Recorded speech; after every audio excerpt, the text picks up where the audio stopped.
Hello viewers, welcome to another exciting video.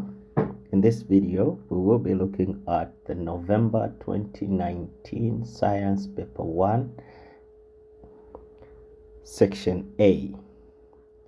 The first question reads, which of the following is an example of the application of chemistry in a home? Which of the following is an example of the application of chemistry in a home? Option A, the use of amplifiers in a radio. B, the use of cosmetics. C, production of ammonia in the Haber process. D, industrial production of alcohol. Now, if we analyze this question, it is very direct. And one of the things that restricts us in this question is the word home. Home. Okay? We are looking for applications or uses of chemistry in a home. So, what are the uses of chemistry? Remember, it's chemistry, and where? In a home, nowhere else. So for A, where it says the use of amplifiers in a radio, the word amplifier, okay, tells us that this is in a radio, and this is to magnify the intensity of sound, which is not chemistry. So option A falls out. Option B, the use of cosmetics. Okay. C, production of ammonia in the Haber process. Now, what is the Haber process? The Haber process is the industrial preparation of ammonia. The industrial preparation of ammonia. Now, the word industrial means that this process does not take place in a home, but rather it happens in the industry. Therefore, option C falls out. Okay, so we've got A out, B, I've deliberately left it like that. Option C is out because the Haber process does not take place in a home, but rather takes place in an industry. Option D, industrial, already, just like the previous process. This is in an industry, therefore we also rule it out. Option B, the use of cosmetics. Cosmetics are found in a home, and who uses it? Who uses these cosmetics? It is us. Okay, these cosmetics are used, let's say nail polish. Nowadays, the most famous is these cosmetic powders, even lotions. So the correct answer, or the option we are going to pick for question 1, is option B, the use of cosmetics in a home. Option A is ruled out because it is not chemistry. If it was physics, we would have gone for amplifiers. However, this is chemistry and not physics. So for question number 1, it is option B. Okay, let's go to question number 2. Question number 2 reads, the best apparatus that is used to accurately measure a required fixed volume of a reagent during titration is. The best apparatus that is used to accurately measure a required fixed volume of a reagent during titration is. Okay, what we should take note in this question is the word fixed volume. Fixed volume, meaning the volume cannot change. Okay, the volume cannot change. So this apparatus should just be able to measure just one single volume, and this volume as accurately as possible. All right, so let's look at the pieces of apparatus that we've been given. Okay, we've been given 4 pieces of apparatus. The first apparatus, which is A, is our beaker. The second one is our pipette. The third one is a measuring cylinder. And the last one is a burette. All right, now the apparatus we are looking for should just take one measurement, and that measurement should be as accurate as possible. When it comes to accuracy, we are going to remove option A, which is the beaker, because of the limitation in accuracy. A beaker will give us average volumes or approximate volumes and not accurate volumes of liquids. Therefore, the beaker falls out. The other reason why the beaker will fall out is that a beaker can measure a range of volumes, variable volumes for liquids, while the apparatus we are looking for only measures a fixed, and it should be as accurate as possible. We go to B, which is the pipette. The pipette can only measure a single volume, and in our case it can only measure a volume of 25 cubic centimeters. Okay, and it is used to transfer a liquid from one container to another. So the apparatus that we will looking for is the pipette meets those conditions. However, we may not say that it is the one before we look at the others. Let us look at C, which is the measuring cylinder. The measuring cylinder, yes, can measure but not very accurately the volume of liquid.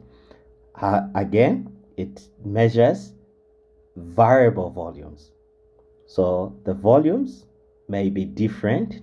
You can take 40 cubic centimeters, you can get 41 cubic centimeters, you can get 42 cubic centimeters, and so on and so forth. And looking at the measuring cylinder that we've been given, the accuracy of our measuring cylinder is somewhere, it can measure, the minimum it can measure is 20, it's 0. Not 0.2, it's 2 cubic millimeters. 2 cubic millimeters, which is not so accurate, because each division there, when we take this to be 0, meaning this will be 10, and between 0 and 10 we've got 1, 2, 3, 4, 5 divisions, meaning that each single division, this single division, is equal to 2 centimeter cubic, meaning that it is not so accurate. So again, this measuring cylinder falls off. The last one is a burette. Now our burette, when we look at the accuracy of the burette, we find that if this is 50 and this is 40, meaning that this will be 45. And 45, this brings us to having an accuracy of 1 cubic centimeter. So this accuracy is not so accurate, okay, when we want to establish, because each time that you go above the meniscus just by a small bit, meaning that you've gone into 0.2, 0.3, 0.4, 0.5, and the other, which is the main reason why we cannot pick the burette, is that it measures variable volumes. We are looking for just a single fixed volume. So our burette also falls off. So our answer for question number 2 will be B. Okay, so Our answer will be B. B is the answer to question number 2. Let us go to question number 3. Question number 3. Question number 3 reads,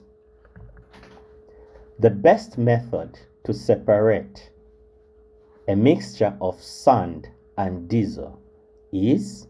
The best method to separate a mixture of sand and diesel is A. Decantation, B. Distillation, C. Evaporation, D.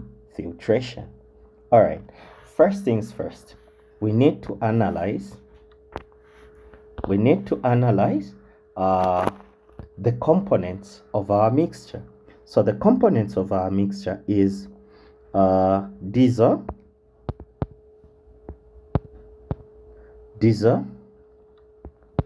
and we've got sand.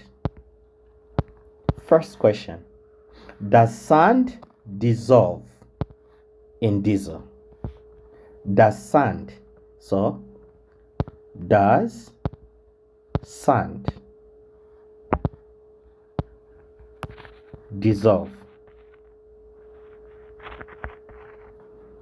in diesel? The answer is obviously no. Sand does not dissolve in diesel. So the type of mixture that we have is that we have an insoluble solid in a liquid. Now, we want the best method to separate. So let's look at the first option, which is decantation.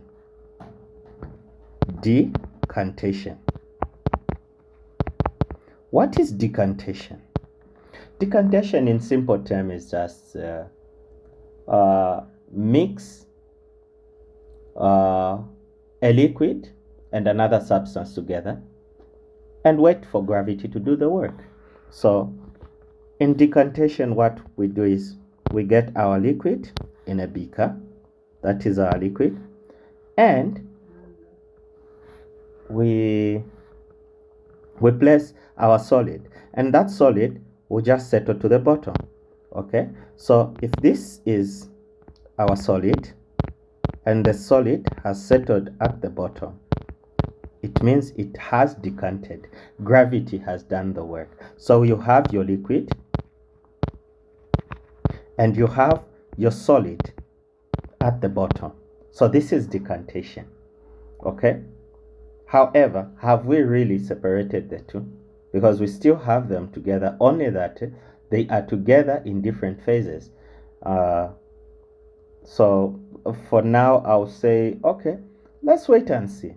That was decantation. We go to distillation. Distillation, since they've not told us,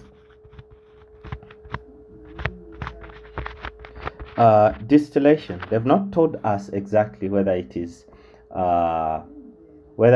fractional or simple. So we'll take it as if this is simple distillation. And in simple distillation, what we're going to have is that simple distillation is used to separate a soluble solid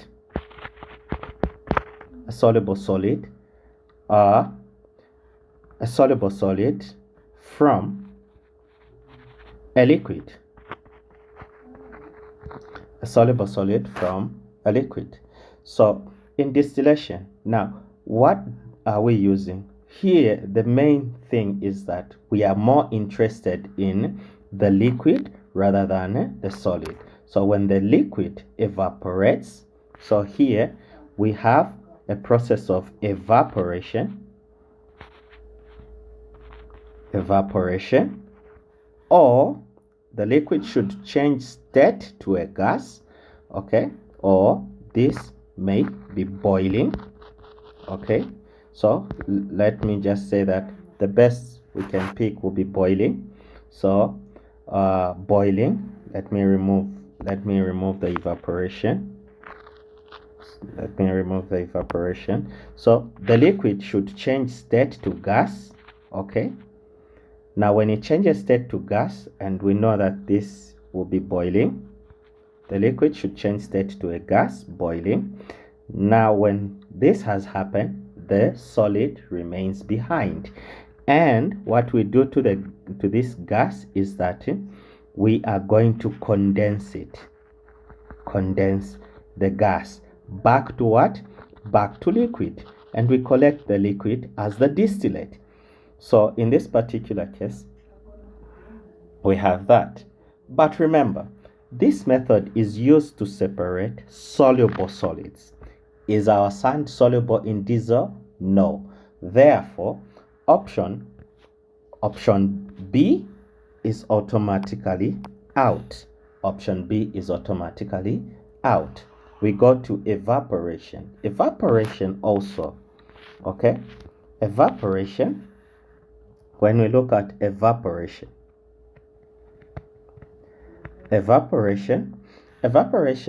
what kind of mixtures do we use to what kind of mixtures will we use evaporation for the separation of the various components?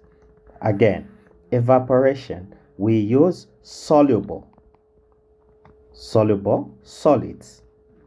Now, soluble solids, separating soluble solids from solutions.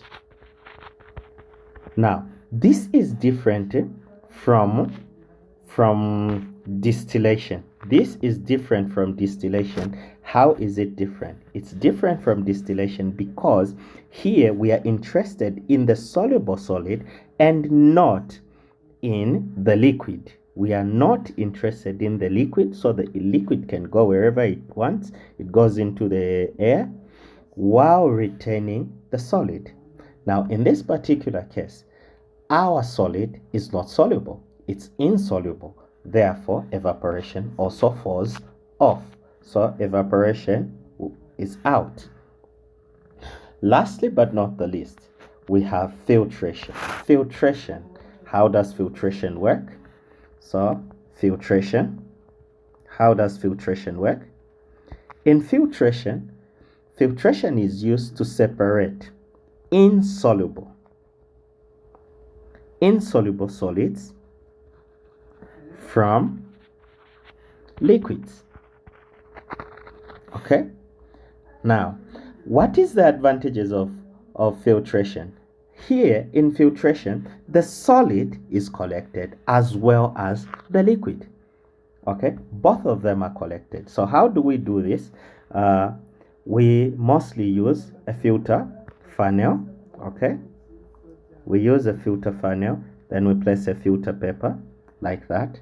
Then we will pour our mixture there. Now, as we pour our mixture, we collect the liquid. The solid particle will accumulate on the filter paper, and the liquid will accumulate in the beaker. So, the liquid will be called the filtrate.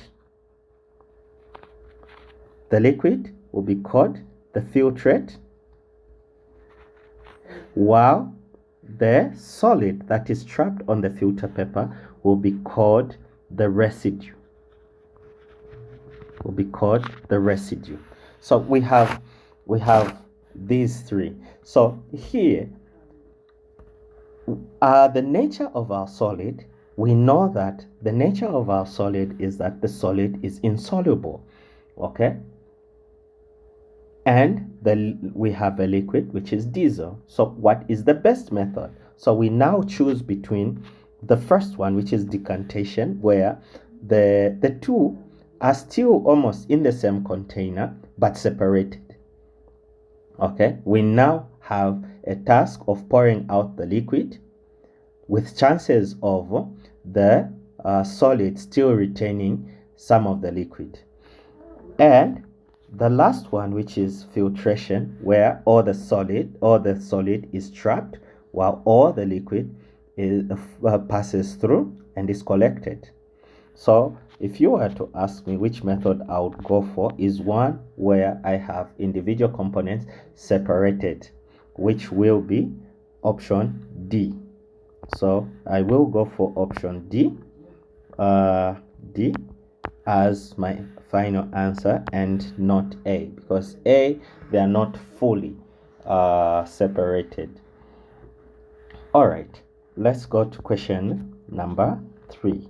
Question number 3 is question number 3. Let's go to question number 4. Question number 4 reads, identify an inert gas from the diagram below. Identify an inert gas from the diagram below. Now, what is an inert gas?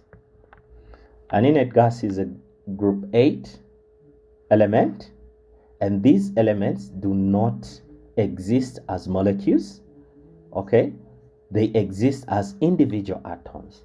So we do not expect them to be in molecular form. What do I mean by that? We do not expect to find them bonded to each other, okay? Neither, because this is a gas, we do not expect it to be a mixture. We do not expect it to be a mixture where we have this and this in the same container. This is a mixture, okay? We expect to find them as individual.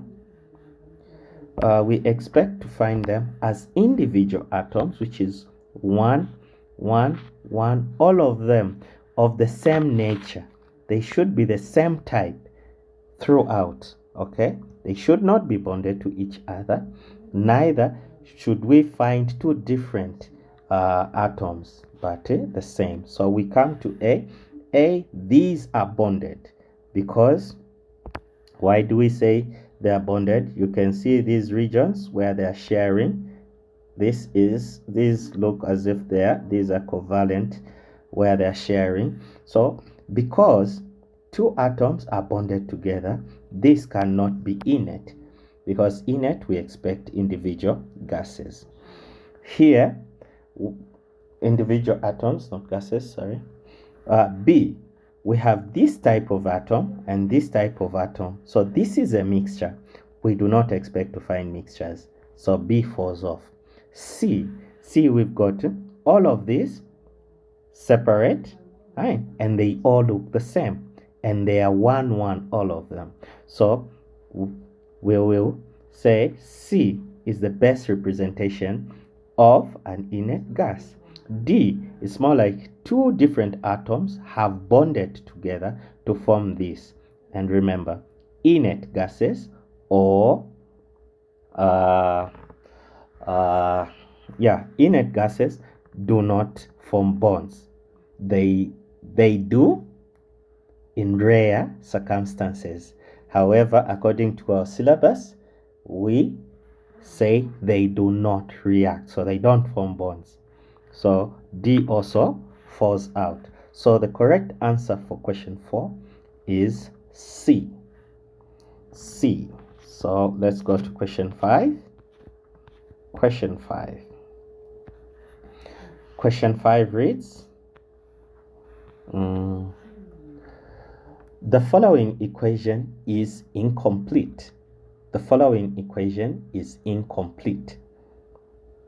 2 lithium hydroxide plus sulfuric acid gives us X. What is X? All right. So here, before we even go through the options, I think it's better to understand what is happening here. So we have lithium hydroxide plus we've got sulfuric acid. Okay, now this is a base, this is an acid. So what do we expect when a base reacts with an acid? When a base reacts with an acid, the reaction is called neutralization. The reaction is called neutralization, and the product of neutralization is a salt and water. Okay, a salt and water. Now here what is happening is that there'll just be an exchange of ions. Okay, so in lithium what we have is that we'll have the lithium ion plus the hydroxide anion. Okay, the lithium cation plus the hydroxide anion. This is reacting with the hydrogen, two of the hydrogen ions, two hydrogen cations, plus a single sulfate cation. So here what is there is that there will be ion exchange. Remember, this is what is representing the sulfuric acid, and this is what is representing the lithium hydroxide. Okay, so what is going to happen is that this is combining with that. Okay, and remember we have a 2 in front here, meaning we have 2 lithium ions and 2 hydroxide ions. So 2 hydrogen ions combine with them 2 hydroxide ions. So when this happens, what we are going to have is 2 hydrogens in one molecule. 2 hydrogens combined to one oxygen. So we're going to have water, H2O, which is our water.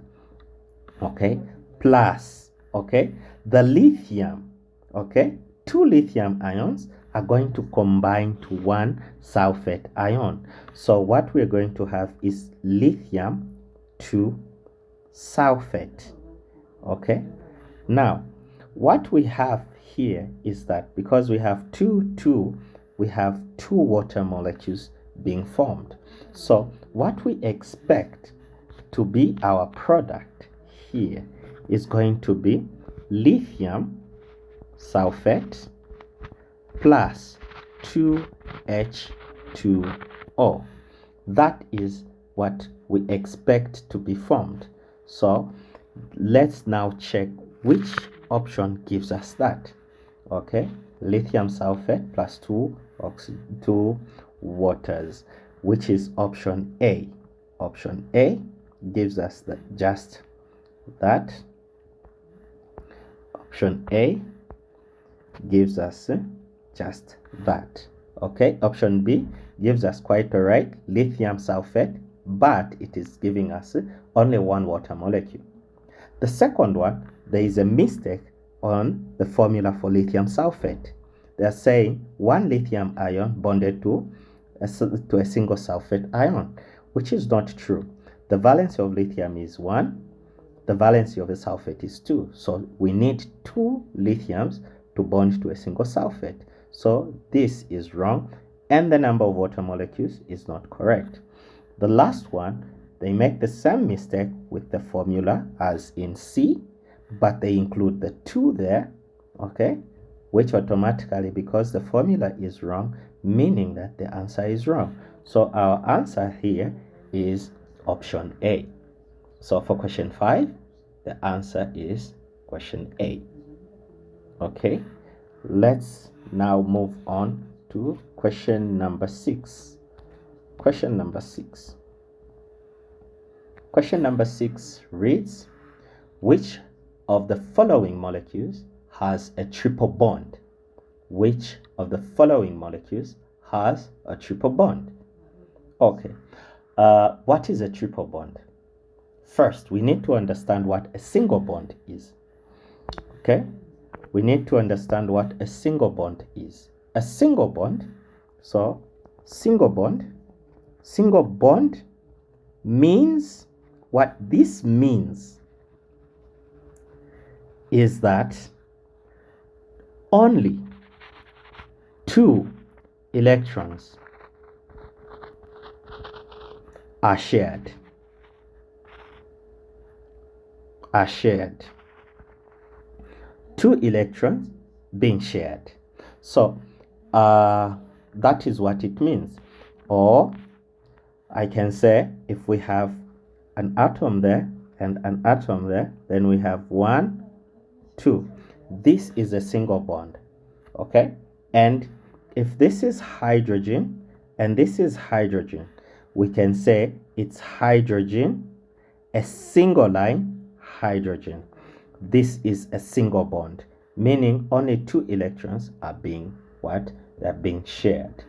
Now, if 2 electrons mean a single bond, then what will a double bond be? So a double bond. A double bond. In a double bond, we have 4 electrons being shared. 4 electrons being shared forms a double bond, because a single bond is 2, meaning a double bond will mean 4. A triple bond will mean 6. Okay? Now, a good example of this will be when we are studying organic chemistry, we have a group of compounds called alkenes. These alkenes, they are characterized by the existence of a double bond in their chain. And what this means is that I'll give an example of the simplest alkene, which is a carbon atom and another carbon atom, okay? And we'll have 1, 2, 3, 4. So we have 4 electrons being shared there. Then we'll have a hydrogen with 2 electrons, another hydrogen with 2 electrons, another hydrogen, again 2 electrons there, and another one, 2 there. So what this is carbon, carbon, hydrogen, hydrogen, hydrogen, and hydrogen there. So this is an ethene molecule. Now, an ethene molecule contains a double bond, and this is our double bond. Now, a double bond, we will write it like this: C, 2 lines, C, then single bonds, single bonds, single bonds, then our hydrogens, because all hydrogen are combining using 2 electrons to the carbon. So here we have a single, single, single, single, but in the middle here, because we have 4 electrons there, we have a double bond. Let us now go to a triple bond. A triple bond will mean that we will have 3. 1, 2, 3. And in organic chemistry, which probably we'll never even learn, because our syllabus only restricts us to ending on alkenes, we have a group of organic compounds called alkynes. Alkynes have got a characteristic triple bond, and you have hydrogen there, hydrogen there. Now, if you have been following, how many electrons do you expect us to have in a triple bond? In a triple bond, obviously, you expect each line to represent 2, this to represent 2, and this one to represent 2. So 2 plus 2 plus 2 will give us 6 electrons. So 6 electrons being shared will form a triple bond. So now, let's get back to our question. In our question here, we are looking for a molecule that has a triple bond. Okay? We are looking for a molecule that has a triple bond. So we will start with the chlorine. Chlorine is in group 7. Chlorine is in group 7. So meaning that, if it is in group 7, meaning that when chlorine combines, each chlorine atom, because it only needs to gain 1 electron, each chlorine atom will give 1, like that. So this is Cl, Cl, and the rest will be 1, 2, 3, 4, 5, 6. 1, 2, 3, 4, 5, 6. So like this. So how many electrons are being shared? Only 2, meaning this is single. So this one, no. So chlorine gas, no, does not contain a triple bond. so it falls off. Then we go to carbon dioxide. Carbon dioxide, we've got carbon in the middle. Okay, sorry, we will have a carbon atom in the middle, and we'll have 2 oxygen atoms bonded to the carbon. Now oxygen has got 6 valence electrons, while carbon has got 4 valence electrons. So carbon, with the 4, it needs to gain 4, meaning to each oxygen it is going to give 2, because these 4 will be shared equally, because it has half and it needs the remaining half. So it should give all of them away. But how does it give? It shares equally. So it will give 2, 1, 2. It will give to this oxygen. The other 2, it gives to the other oxygen. So oxygen will need to give the same amount as what carbon has given. So oxygen will also come in and give 2. Oxygen comes in and gives 2. So because oxygen is in group 6, what it is that it has got 6 valency, and already 2 have been used up in the bond. So it remains with how many? It remains with 4. So what we're going to have is 1, 2, 3, 4. 1, 2, 3, 4. Now in the bond, how many electrons are being shared? Here we've got 4, and here we've got 4. 4 electrons mean 2 dashed lines, which is a double bond. Double, what are we looking for? We're looking for a triple bond, not double bond. We're looking for a triple bond. So carbon dioxide falls off. Okay, carbon dioxide falls off. So we now have 2 remaining options. We now have nitrogen. Nitrogen is a group 7 element. Okay, so if we have nitrogen N, and it has 7 electrons in its outermost shell, so what we expect is that the first shell will have 2, the second shell will have how many? Will have 5. So how many electrons does nitrogen need to gain in order for it to be stable? Each nitrogen will need to gain 3. So it will need to gain 3 electrons. Where are the electrons going to come from? They're obviously coming from the other nitrogen, because we are saying it's N2, meaning 2 nitrogen atoms. So because each nitrogen atom needs 3, meaning that each nitrogen atom is going to give how many? 3.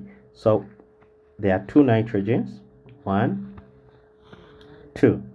Each nitrogen is going to give how many? 3, because it needs to gain 3. So this one gives 1, 2, 3. The other one gives 1, 2, 3. How many electrons are in the bond? 6. Okay, so the rest, because we have 5 electrons and 3 have been used, meaning that we'll remain with 2. We'll remain with 2. If we count 1, 2, 3, 4, 5, 6, 7, 8, this nitrogen has got 8, which satisfies the octet rule. This also has 8, which satisfies the octet rule. Now, in this particular case, we now focus on how many electrons are being shared. We have 6 electrons being shared. And 6 electrons will mean how many single bonds? 3 single bonds, which forms a what? A triple bond. So nitrogen gas forms a triple bond. So our answer is the nitrogen molecule. The oxygen molecule actually has a double bond. All right. We now proceed to the next question, which is question 7. Question 7. Question 7 reads, the equation below shows the preparation of a salt. The equation below shows the preparation of a salt, and that is sodium nitrate aqueous plus sodium chloride aqueous produces silver chloride solid plus sodium nitrate aqueous. Okay. Sodium chloride. We've got sodium chloride. It's silver nitrate. It's in solution, aqueous. Sodium chloride, it is in solution because of the aqueous. Aqueous means dissolved in water.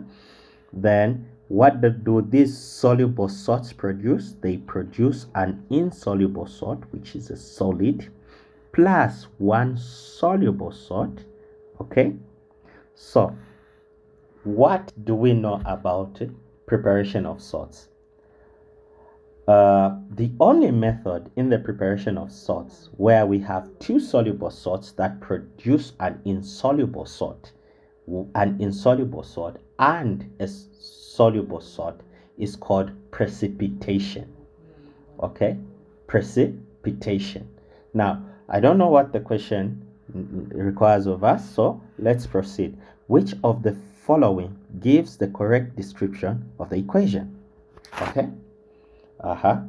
Which of the following gives the correct description of the equation? A. The salt is sodium chloride. Okay, the salt is sodium chloride. The type of salt, sodium chloride, is insoluble. Okay, the method of separating this salt from everything else is filtration. Okay, quite all right. Silver chloride. Silver chloride is solid, meaning it is insoluble. Correct.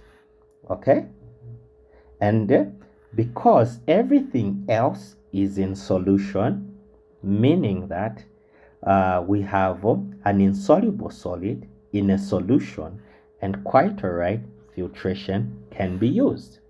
However, we cannot go rushing and say A is correct, okay, and hence we pick it. Let's look at the other options. Sodium nitrate. Sodium nitrate is in aqueous state. Sodium nitrate is in aqueous state, meaning it is soluble. Correct. And what is the method of separating this soluble salt? We are saying decantation. No. Decantation can only be used to separate an insoluble solid from a liquid. Okay? So this separation method of the salt is wrong. Okay? Then we go to C. Silver chloride. They're saying it's soluble. However, according to the equation, silver chloride is solid, meaning silver chloride is insoluble. So this part is wrong, hence making the whole thing wrong. We go to D. Sodium nitrate. Sodium nitrate is insoluble. They are saying insoluble. Is sodium nitrate insoluble? It is in aqueous state, meaning it is dissolved in water, making it soluble. This part makes this one wrong. Because it's soluble, you cannot even use filtration to separate a soluble salt. So it all falls out. If this was correct, this would have been correct. This one, so the best answer is A. So we go for A. So A is the correct answer. Let us go to question number 8. Question number 8. Question number 8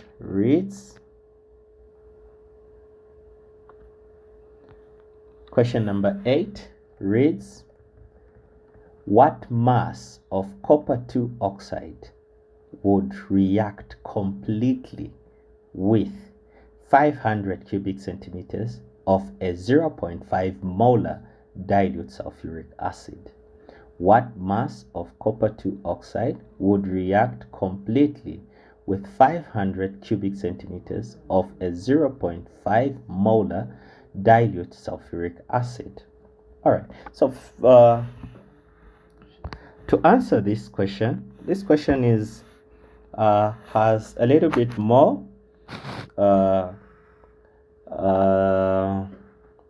skills that are being tested here. 1, we need to understand how to write the formula for copper because the reactant we have copper 2 oxide, okay, plus sulfuric acid.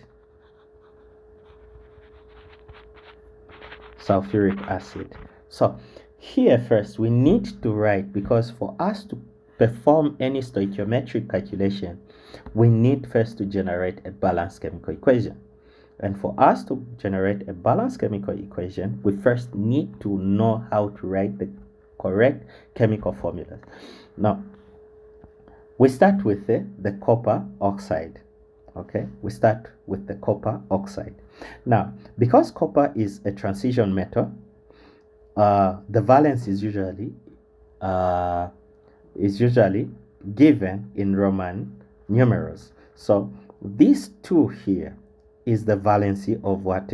Of copper in this particular situation.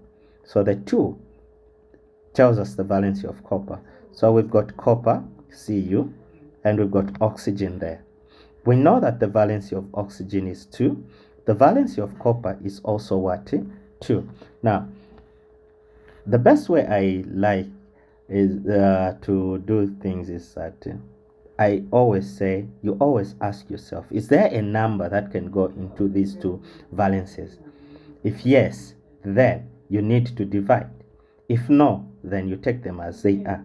So 2 and 2, we know that 2 can go into 2, okay, and this will give me 1, this will also give me 1, hence the correct formula. So this one goes there, the other one goes there. So the correct formula for copper 2 oxide will be CuO. This is the formula for copper 2 oxide. Then for sulfuric acid is relatively easy. In sulfuric acid, we've got the hydrogen ions. So hydrogen, we've got the hydrogen ion. Okay, what is the valency of hydrogen? It's 1. And we have a sulfate ion. What is the valency of a sulfate? Just as the charge, it's 2. So this 2 comes for the hydrogen, the 1 goes for the sulfate. So the formula for sulfuric acid will be H2SO4. So what will be our equation? The equation will be CuO plus H2SO4. Okay, to produce, what is it producing? So the H2, this H2 comes and combines with the oxygen, while the sulfate combines with the copper. So what we're going to have is that we'll have copper 2 sulfate plus H2O. Again, copper oxide, all metal oxides and hydroxides are bases. So this is just a neutralization reaction, the reaction between a base and an acid. And obviously we expect a salt, which is copper 2 sulfate, and water. Now, do we need to balance this equation? Is the equation balanced? Okay, we've got 1 copper here, we've got 1 copper there. We've got one oxygen plus 4 oxygen, which is 5 oxygens. And here we've got 1 oxygen plus 4 oxygens, which is 5 oxygen. So the oxygens are okay. The sulfur, we've got 1 sulfur and 1 sulfur there. So the equation is okay. We move on to the next stage. The next stage of our calculations will now be, because we've been given the volume of sulfuric acid. So let's concentrate on H2 sulfate, which is our sulfuric acid. What have we been given? For sulfuric acid, we've been given the volume of sulfuric acid, which is which is 500 cubic centimeters.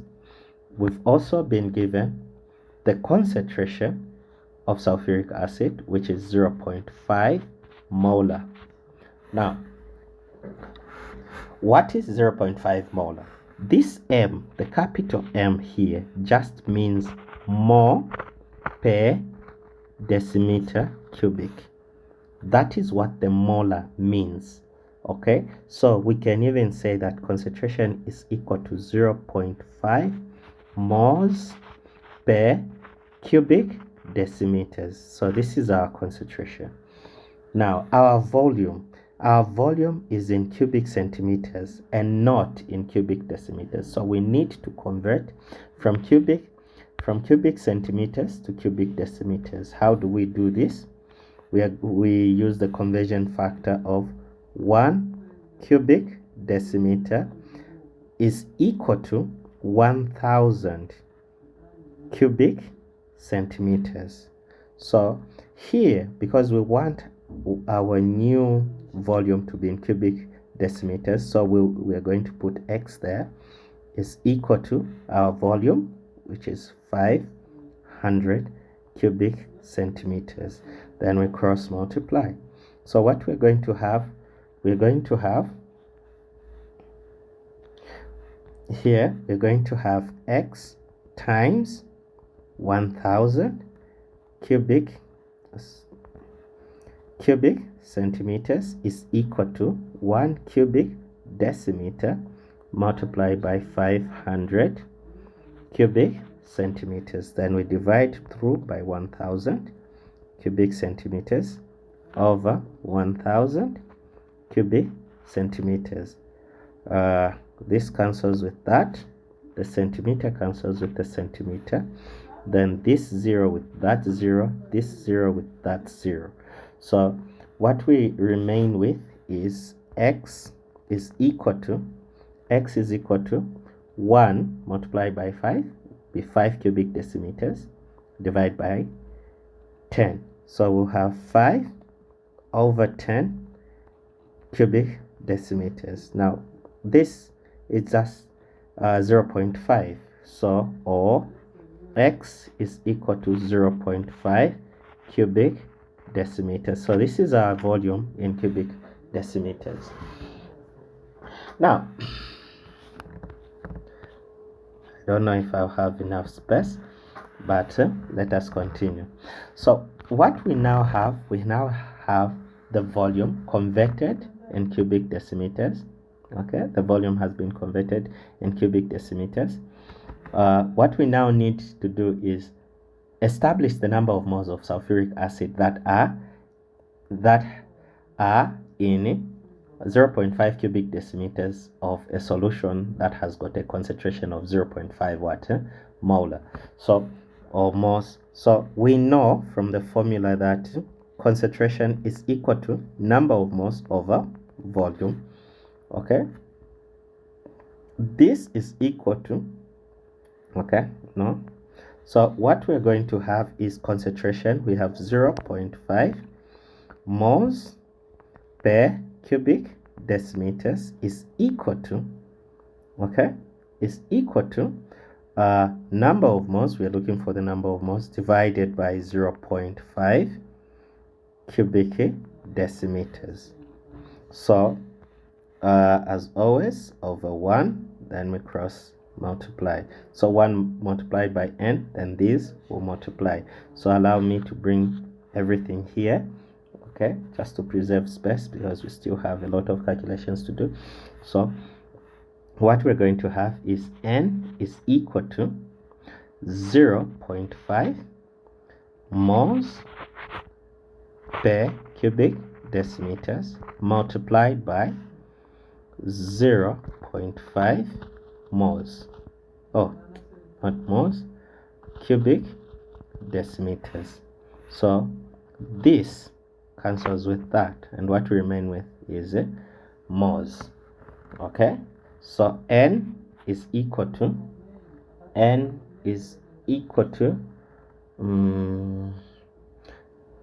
0.5 times 0.5. This gives us 0.25 moles. So we have 0.25 moles. We have 0.5 by 0.5. Yeah, so we have 0.25 moles. Now because we have 0.25 moles, we're going to proceed.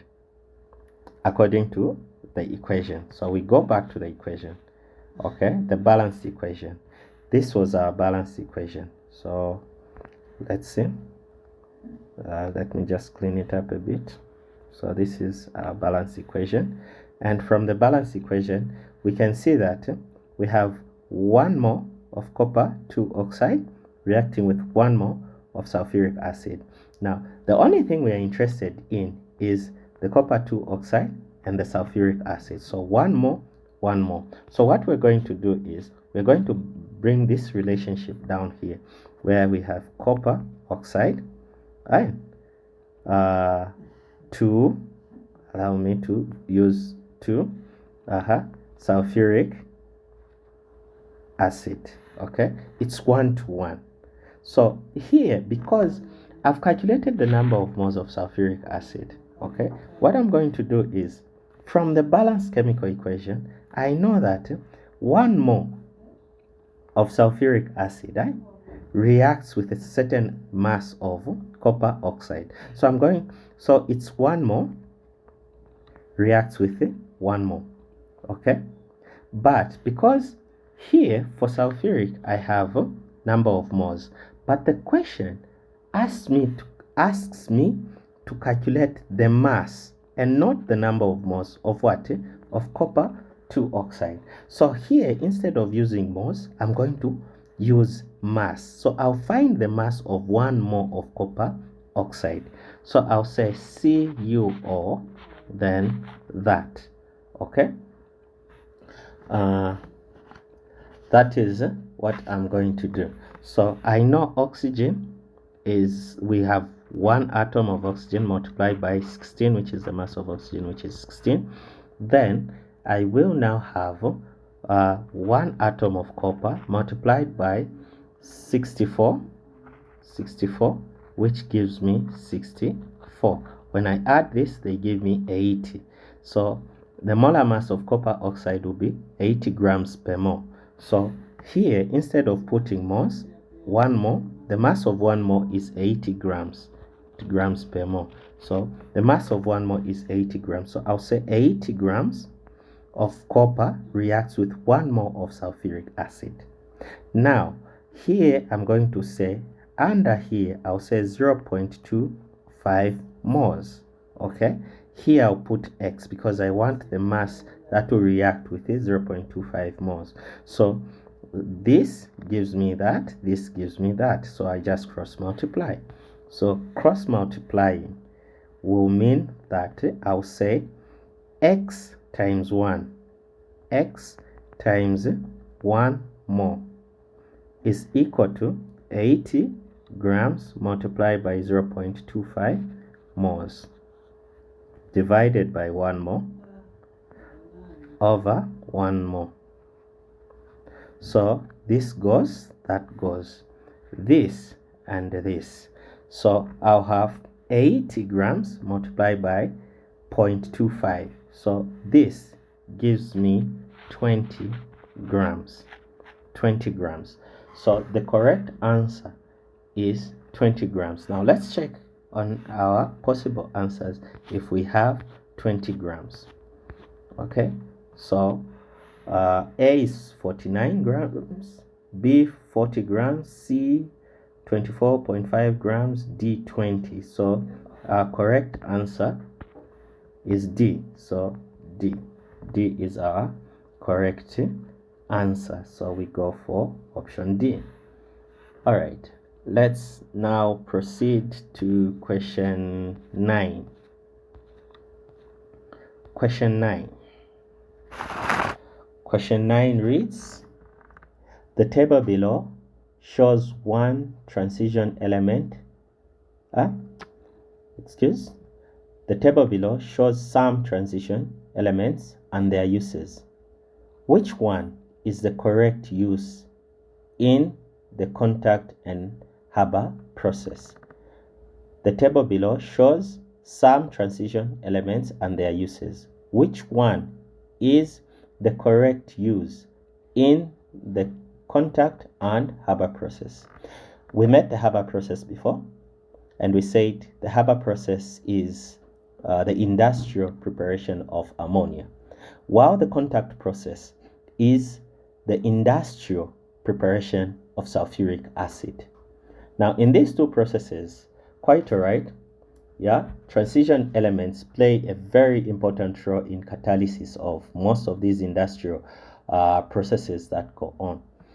And no wonder the transition elements are very important elements to a chemist. However, we need to know which element catalyzes which reaction.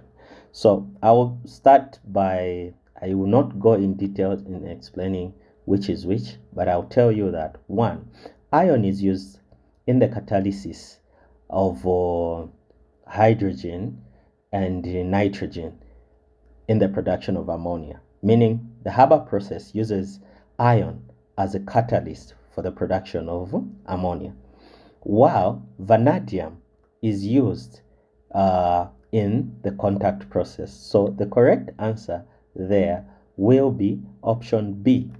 Option B, which is vanadium for the contact process and iron for the Haber process.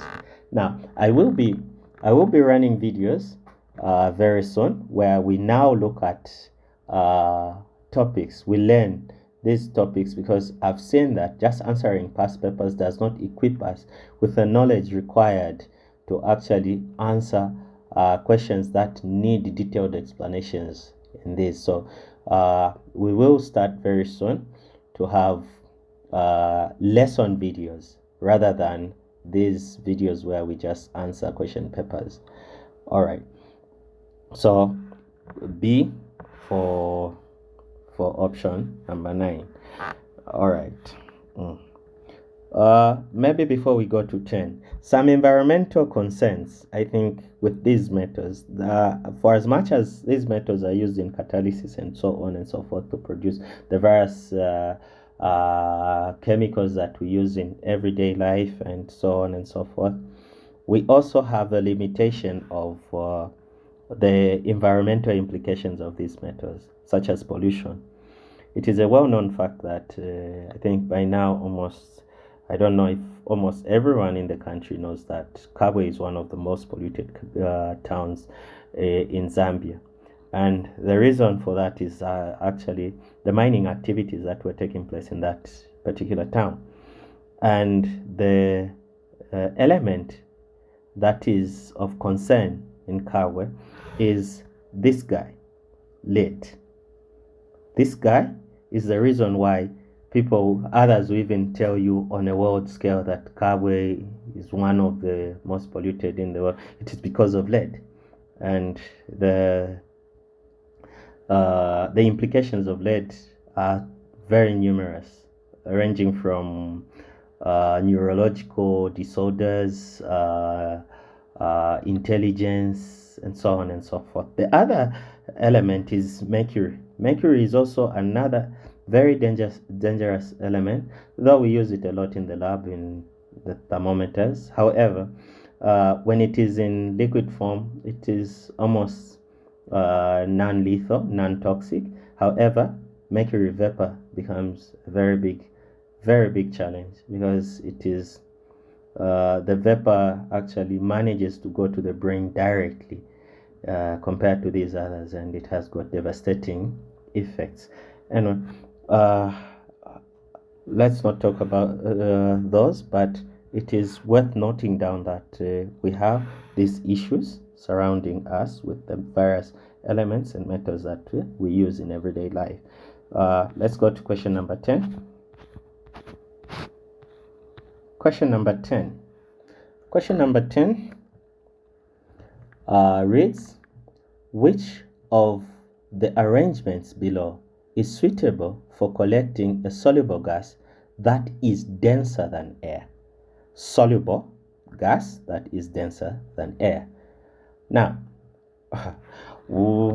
this question is simple and straightforward, but you need to pay particular attention.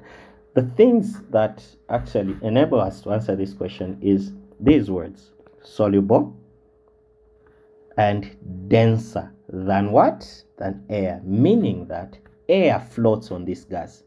Air floats. So where there is air and this gas, the gas will go down, air goes up. The soluble part is that this gas readily dissolves in water. So when you hear soluble, meaning that no water, the gas should not pass through water. Okay? And from the available options, we've got in B, it is passing through water, meaning B out, meaning the gas will dissolve in water before being collected. In D, again, it passes through water, meaning it will dissolve in water. Therefore, D is also out, which leaves us with A and C. A and C. Let's analyze A. Yeah, there is no water, meaning the issue of solubility is out. But we've got an issue now of what? Density. What did we say? The gas is denser, meaning that the gas drops to the bottom, air goes up. So for A, we want to collect the gas. And here is the container we are using to collect the gas. It is up, upside down, meaning that if this gas comes out, it would rather go down and air go in, meaning we will not collect the gas. Okay? So A, because of density, falls off. C, the gas is denser, meaning the gas will go down as air goes out. Okay? Therefore, this will collect our gas. So the correct answer there is C. So C is the correct answer. All right. Let us go to question 11. Question 11 reads, the relative formula mass of calcium hydrogen carbonate is, the relative formula mass of calcium hydrogen carbonate is. Okay, this is a relatively simple question, but we need to know the skills that are needed here. The relative formula mass, first and foremost, relative formula mass. When you hear the word relative, know that your mass is not going to have units. Hence, all the masses, all the possible options there do not have any units. This usually comes in very tricky when it comes to section B, where you need to include units, and the examiner knows that that is one of the things they are looking for. Immediately you put units, it becomes wrong. Without unit, it becomes correct. The relative, when you hear relative, no units. Right. Molar mass should have units. Molar mass, mass of 1 mole of a given compound. All right. So what do we need? So we need to write down our formula. So it's calcium hydrogen carbonate, Ca, open bracket, hydrogen, then the carbonate ion, then it's times 2. Okay, calcium hydrogen carbonate. Now this 2 only affects what is inside the brackets. That's one thing we need to understand. So if you want to do this, if you want to be really sure that what you're doing is correct, for me, I'll propose that you multiply this 2 throughout what is inside. So this 2 multiplies by the 3, this 2 multiplies by the 1 there, this 2 multiplies by the 1 on hydrogen, and what we are going to have is calcium, hydrogen 2, carbon 2, then oxygen 6. Then we can now use our usual ways of calculating these masses. So what we have is 6 atoms multiplied by 16 is equal to, okay, 6 atoms multiplied by 16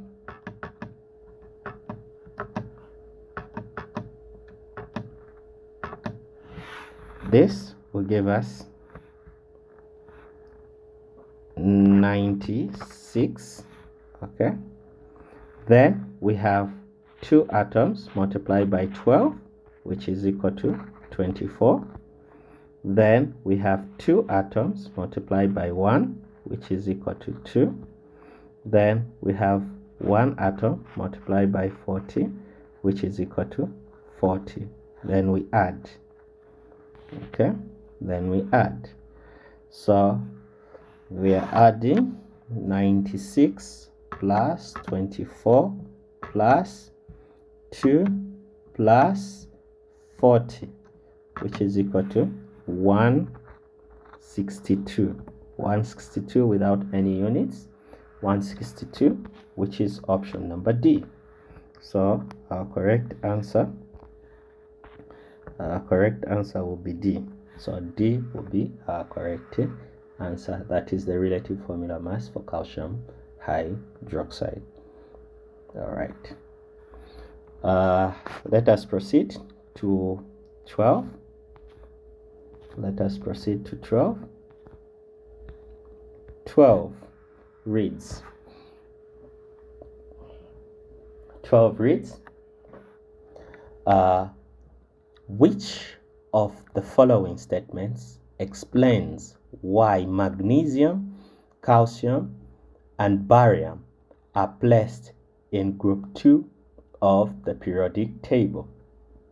Which of the following statements explains why magnesium, calcium, and barium are placed in group 2? All right. I think for this one, it's better we see for ourselves. Okay, it's better we see for ourselves.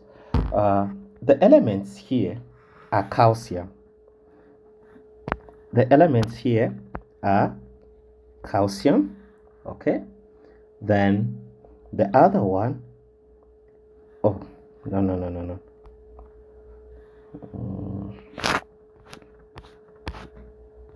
The elements here are magnesium, calcium, then we also have barium.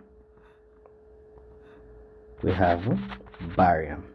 Okay, now I will not go so much to barium because barium is way below there. However, let me illustrate this using magnesium and calcium. Okay, magnesium and calcium, or maybe with that allow me to remove barium and put beryllium. Okay, so beryllium has got atomic number 4, meaning that the electronic configuration will be 2, 2. So 2 in the first shell, 2 in the second shell. Calcium, the atomic number is 20, meaning that the electronic configuration will be 2, 8, 8, 2. Okay, magnesium, the atomic number is 12, meaning that it will be 2, 8, 2. What do all these have in common? The last shell has 2 electrons, 2 electrons, 2 electrons. So it is now safe to say that the group number represents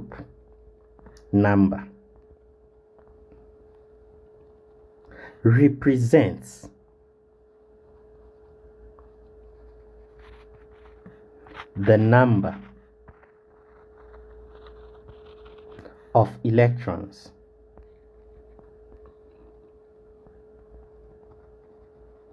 in the outermost shell. The group number represents the number of electrons in the outermost shell, which others will tell you that gives us the valence. That gives us the valence, okay, of the element. So the group will tell you the valence. But what is it telling you? It is telling you the number of electrons in the outermost shell. Now, it's the group they are talking about. However, there is another one, the period. What does the period now tell us? The period number the period number, okay, the group number. This represents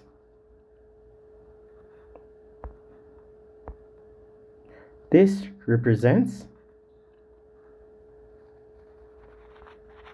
number of shells in an atom. So let's look at magnesium. How many shells? We have 1, 2, 3. So magnesium, we expect to find magnesium in period 3, group 2. So it's group 2, period 3. Calcium, we have 1, 2, 3, 4 shells. So meaning calcium is in group 2, period 4. Beryllium has got 1, 2, meaning that beryllium is in group 2, period 2. Okay, that is what it means. Let's now look at our possible answers. Which of the following statement explains why magnesium, calcium, and barium are in group 2 of the periodic table? A, they all have 2 electrons in their outermost shell. Correct. So our correct answer is A. So A is our correct answer. They form basic oxides that are soluble in water. Yeah, but why are they placed in the same? That does not answer. We also have the group 1s, which also form basic oxides. Why aren't they in the same group? Okay, their outermost electrons are lost when they react with nonmetals. Even group 1s, their outermost electrons are lost.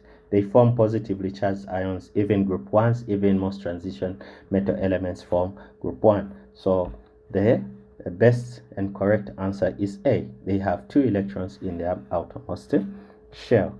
Let's go to number 13. Number 13 reads, how many molecules are found in 6 cubic decimeters of carbon dioxide at room temperature and pressure? How many molecules are found in 6 cubic decimeters of carbon dioxide at room temperature and pressure? Okay, now the topic is not called more concept for nothing. It's called more concept because at the center of everything is a mole. You can use the mole to connect through various physical quantities. You can move from mass to volume, but you need to pass through the mole. So here we first need to find the number of moles. So because key things that they've mentioned in this question is they've mentioned at room temperature and pressure. So at room temperature and pressure, we know something. We know the molar gas volume, Vm. So the molar gas volume, Vm, is the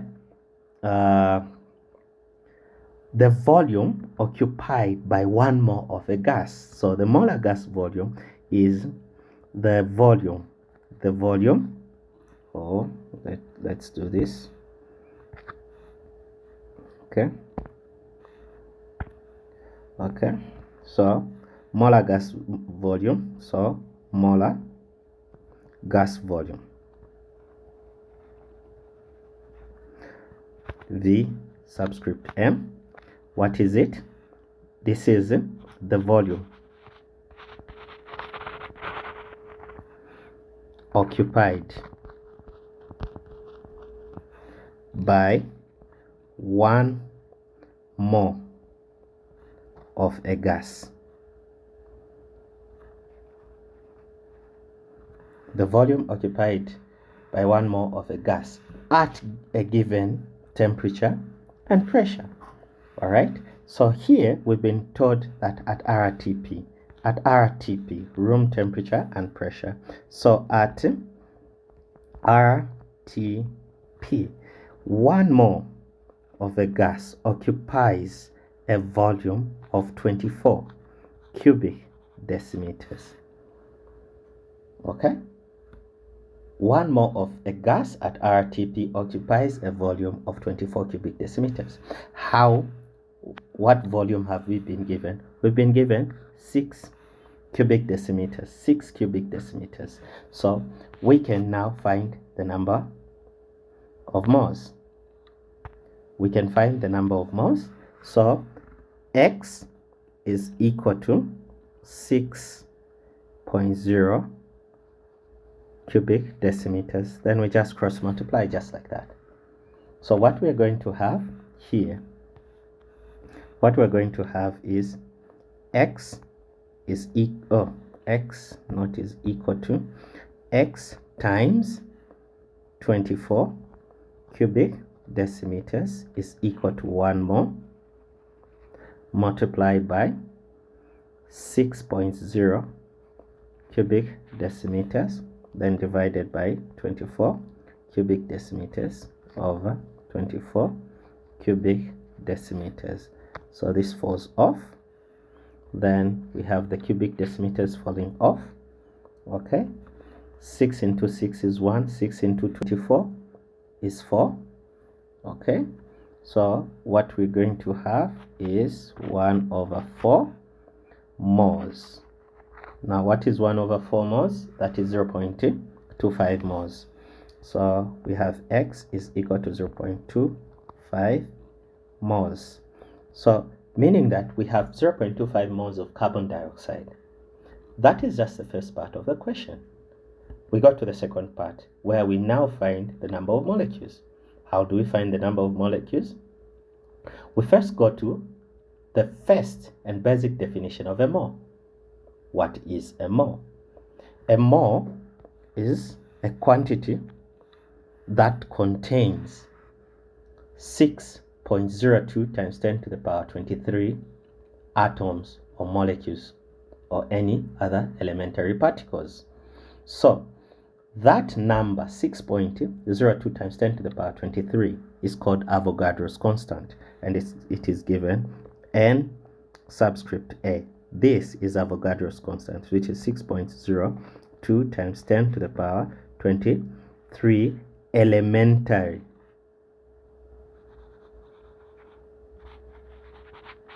particles. So this is Avogadro's constant. And using the number of particles, we can use the formula number of moles is equal to number of particles divided by Avogadro's constant, which is Na.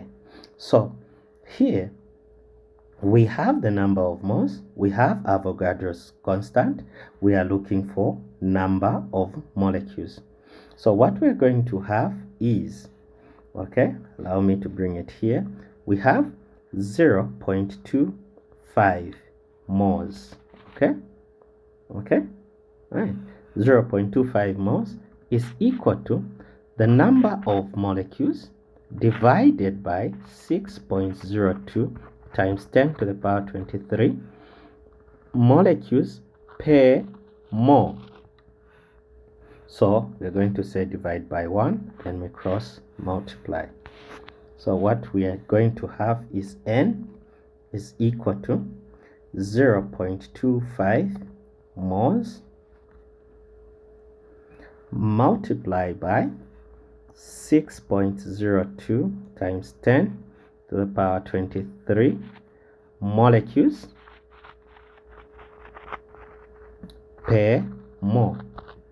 So mole and mole goes, we remain with it, just those molecules. All right, so what we are going to have, if we multiply this and this using a calculator, we're going to have N is equal to 1.5 times 10 to the power 23 molecules of carbon dioxide. So this will be the number of molecules that will be contained in a volume of 6 cubic decimeters of carbon dioxide at room temperature and pressure. And this brings us to which option? Option A. Option A will be our answer. If you don't do the calculations very well, you may end up with D. What is wrong with D? The decimal point. The decimal point is not there. We have no decimal point there between 1 and the 5. Alright, so we proceed to question 14.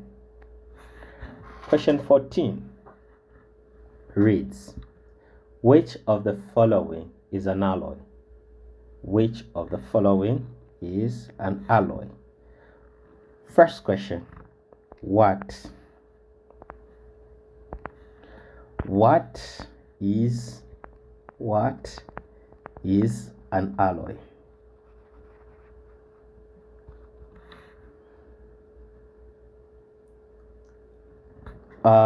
The answer is very simple. An alloy is a mixture of a metal and another element. That is the simplest definition I can find. A mixture of a metal and another element.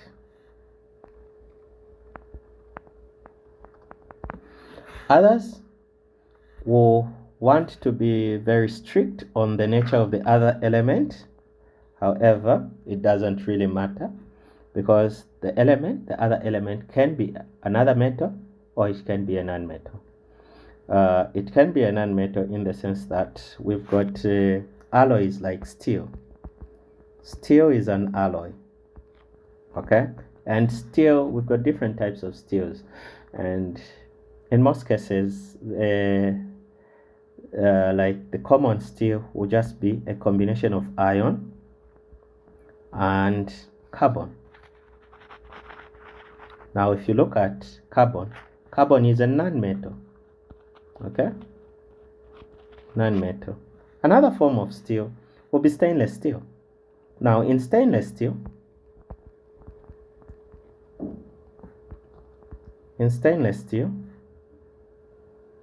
what we'll have iron and elements such as chromium and vanadium. So we may have chromium or vanadium, and that will work, which is a metal and a metal. Okay, so it can be a metal. They should always be a metal and a non-metal. So they are saying which of the following is an alloy. Okay, an alloy. So let's look at the nature of the answers they've given us. The first one is rust. What is rust? What is rust? Rust is iron 2 oxide. Iron 2 oxide. Iron 2 oxide, rust. This is a compound, not a mixture. A mixture should be physical. But what we have here is chemical. Okay? This is iron 2 oxide. Okay? Then we have silver. Silver is an element. This is an element. Okay? This is an element. It's not a mixture, it's pure. Then we've got bronze. Bronze is a mixture of, if I'm not mistaken, will be copper and tin. If I'm not mistaken, copper and tin. Brass is copper and what?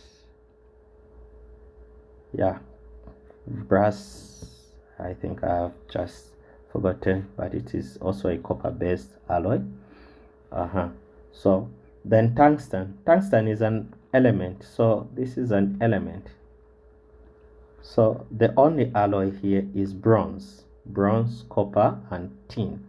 That is what they give these athletes when somebody comes out number 3, copper and tin.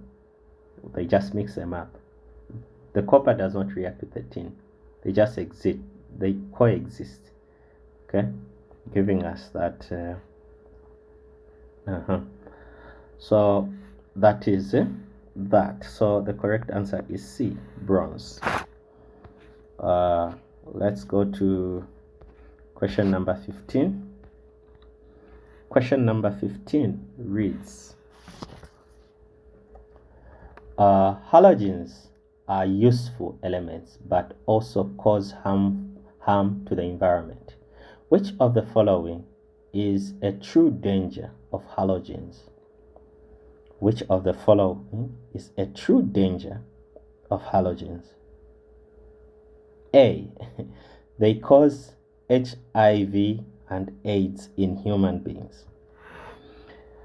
For A, we know that HIV and AIDS is a viral disease, okay, and not elemental disease. It is viral, meaning it is caused by a virus, meaning a halogen cannot cause HIV and AIDS. So HIV and A cannot be correct. B, deplete the ozone layer. B, deplete the ozone layer. Now, when it comes to ozone layer depletion,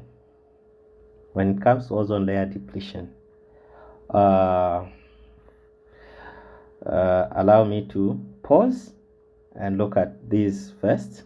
Okay. C, are used to treat wounds. Are used to treat wounds. They are used to treat wounds. No.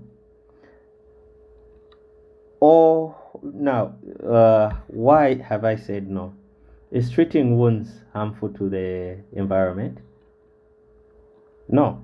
Treating a wound is not harmful to the environment. Okay? Or release harmful radiation in the environment. What is radiation?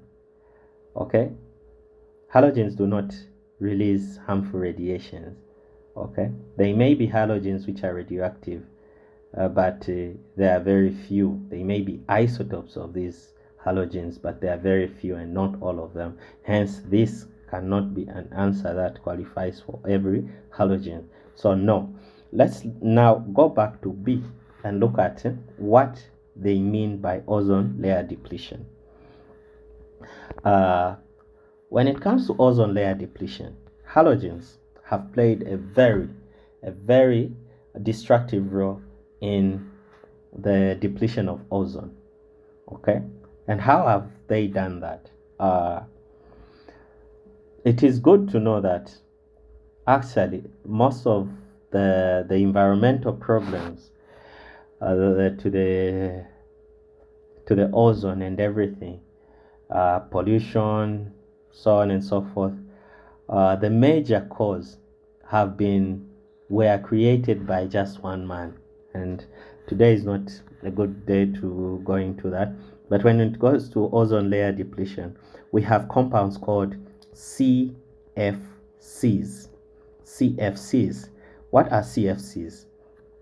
These are chlorofluorocarbons.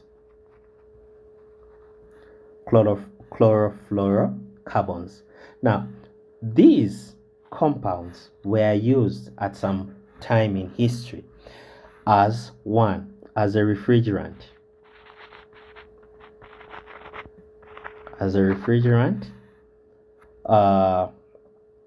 They were used in cosmetics. They were used in so many applications in a home.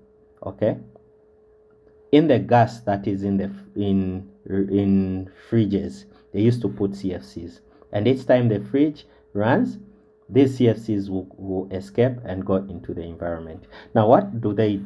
These CFCs will go and react with ozone. Ozone is O3. Okay, now it took time for people to know that actually these guys were eating up ozone. So the chlorine and the fluorine who actually in the higher atmosphere, they will get freed up.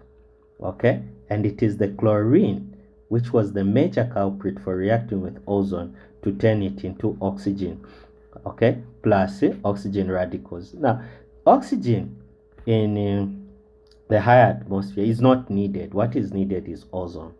In the lower atmosphere, ozone is not needed because it is, to a great extent, it is poisonous to living organisms such as human beings and plants. So it is these guys that have caused that. And it is one man who actually proposed their use, the same man who proposed the use of lead in vehicles as an anti-knocking agent. So the same man, okay, the same man created this, and now we had a global disaster. So the correct answer for this one will be B, depletion, ozone layer depletion. Okay, ozone layer depletion. Let us go to question 16.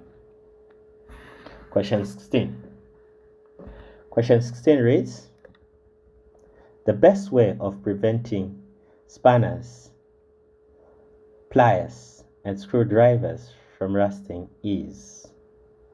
This question, I will not attempt it. Sorry. I will not attempt this question. However, I may be compelled to explain certain things. Now, my inability to answer this question does not mean that I don't have a plausible answer to this question, but I would rather reserve my thoughts on the question based on the fact that when I look at the uses of a spanner, a pliers, and a screwdriver, they require that at some point they are dropped, the nature of the works they do, layers may be peeled off, and so I may not be satisfied with the answers provided, but you are compelled to choose one of these. Now, I'll talk about sacrificial protection and I'll talk about galvanizing. Okay? Sacrificial protection. Okay? Sacrificial protection, which galvanization actually falls under this protective measure of sacrificial protection. Now, what is sacrificial protection? Sacrificial protection is more like you sacrifice one material to preserve another material. So what do? If you have your material, this is your material, right? You're going to coat this material with another material that you are willing for this material to be eaten up, okay? This material can be eaten up to protect the material you want. That is sacrificial protection. And galvanizing is a form of sacrificial protection where zinc, a layer of zinc is put on iron to protect the iron from corrosion. Okay, that is about that. I would have chosen one, but I can't. Then oiling is a process of just painting the metal with oil. Now, what does the oil do? Almost a similar thing as sacrificial protection. If you have this as your oil, you have this as your oil, okay? Now, what does the oil do? Oil creates a boundary where air does not come in contact with your iron, okay? Now, if air contains oxygen, and for rust to form, you need oxygen. So if you do not have oxygen, it also prevents water. So water and oxygen are needed for the process of rust. So if these two cannot get to the iron, meaning rust will not form. So there are three possible answers that you may choose from. Tarring, I will not talk about tarring. There is sacrificial protection, which A and D are part of. There is also oiling. Yeah, yeah. So I'll leave it at that. I'll not give any. I'll not pick any of the answers given here as a possible or answer. I'll leave it for everyone else to do that. Thank you. Oh, sorry if it sounds disappointing. All right, we go to question 17. Question 17. The gas that combines with hemoglobin and reduces its capacity to carry oxygen in the body is, okay? The gas that does that is carbon monoxide. Carbon monoxide binds with hemoglobin, and it binds so tightly that when it goes to areas where it is of low concentration, it doesn't leave because it forms twice stronger bonds than carbon dioxide and oxygen do when they actually combine with hemoglobin. So here the correct answer is D. Carbon dioxide is transported by hemoglobin from the cells to the alveoli, where it is expelled into the environment. Okay.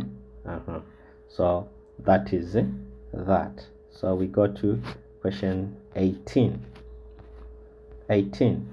Which of the following substances is not a synthetic fiber?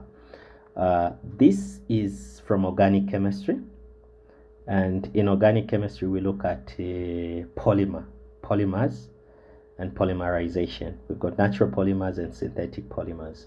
So I'll talk about the last two, these two, which say poly. We've got polyethylene and polyester. Okay, polyesters are synthetic. They're synthetic, man-made. These are man-made. Okay, and under polyesters, okay, so polyester and polyethylene, they're synthetic. These are different types of polymers. Okay, we will look at them in one of the lessons when we look at organic chemistry and polymerization in organic chemistry. Polyesters, these are condensation polymers. Polyethylene, these are additional polymers. Then nylon is also synthetic, man-made, and it is also a condensation polymer. Okay, so when this polyester, nylon, when they are formed, they are usually accompanied by the production of a smaller molecule, in most cases water. The only thing here, cotton is grown, meaning it is not man-made. So cotton is not man-made. Hence our correct answer is B, cotton. Cotton is not man-made. Okay. Other than nylon, we've also got terylene. We've got terylene, nylon, polyesters, polythenes. All right. We go to question 19.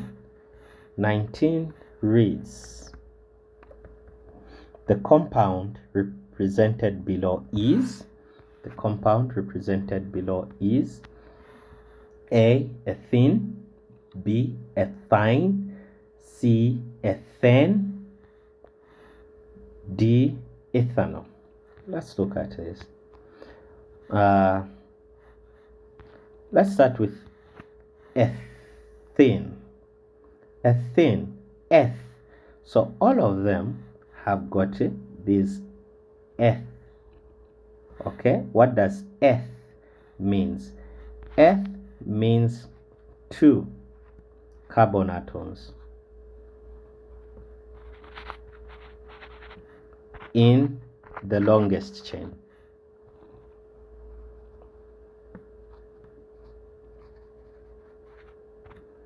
Okay, 2 carbon atom in the longest chain. Now, when we're dealing with nomenclature of this organic, we've got meth, 1 carbon atom. Okay, we've got eth, which is 2, prop, 3, bute, 4, pent, 5, hex, 6. So that is what is there. So now when we have ENE at the end, this means that we are dealing with alkenes. Now what are alkenes? Alkenes contain a double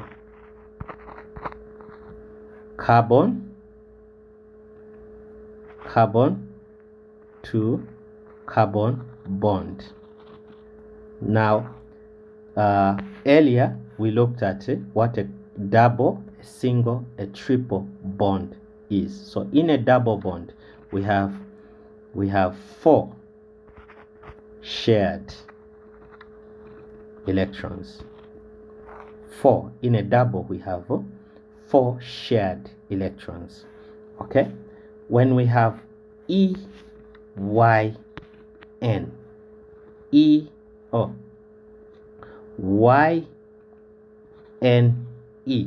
at the end, so we have ENE, we have YEN, like a thine. This means that triple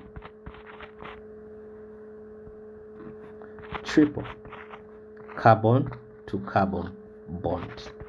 Now what is a triple bond?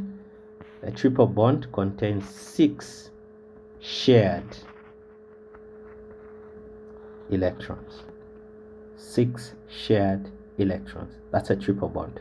So in this we have C triple C.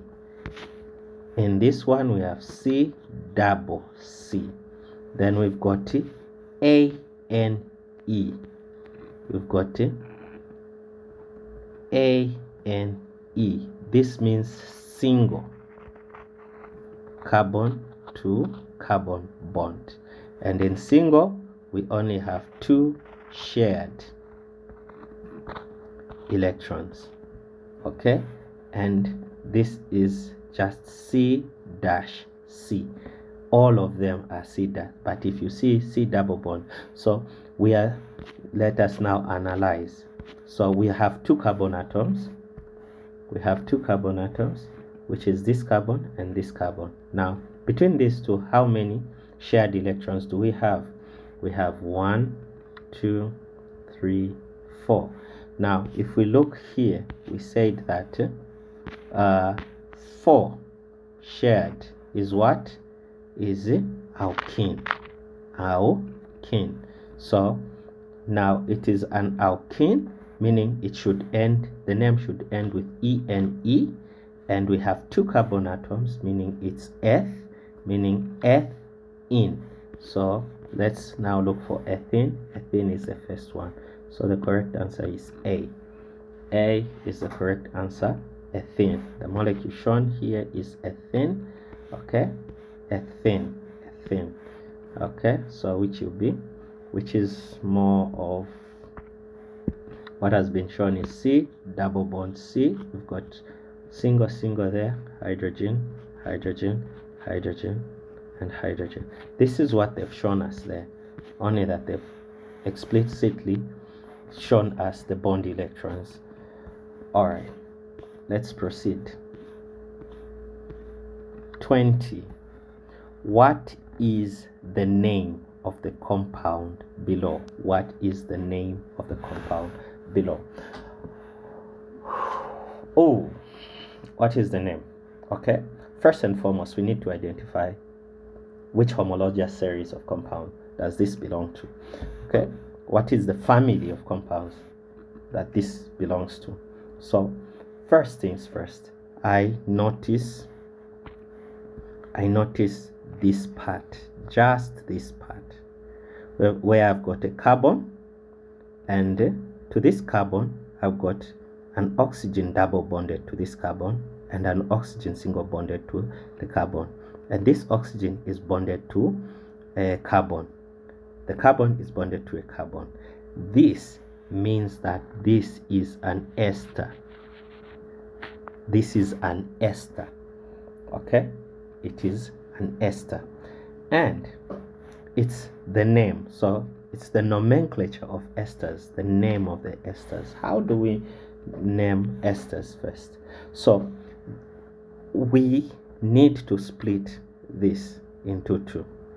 The first part is the carboxylic acid part. This part, this is the carboxylic acid part. Or I can do this, that since this is the one that came from the acid, okay, where the double bond, the carbon with the double bond ends, this is what came from the acid, and this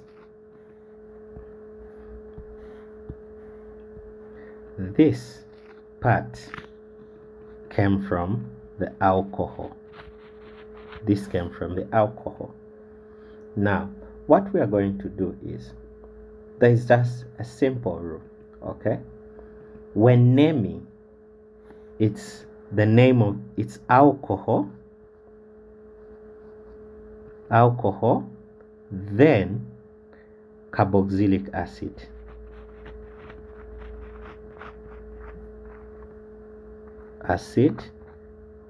Acid, then what we add at the end, because it is an ester, we are going to add an OH. Okay, OH. So here, which one? We are saying alcohol first, so it's the alcohol. How many carbon atoms does the alcohol part have? It has 1, 2, meaning it is eth. Now what do we do to the alcohol? We add YL, so it is ethyl. It's ethyl. Okay, then we go to the carboxylic acid. The carboxylic acid has how many? 1, 2. It also has 2, so it is ethyl ethanoate.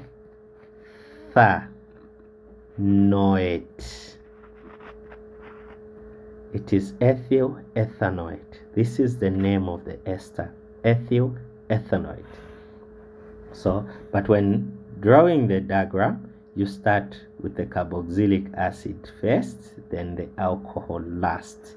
So ethyl ethanoate. So ethyl ethanoate is option number C. So this is ethyl ethanoate. Ethyl ethanoate. We come to the end of this video. Please, if you like the video, don't forget to give it a thumbs up. If you're new to the channel, don't forget to subscribe to the channel and hit the notification bell so that you are notified each time we have a new video. Thank you very much.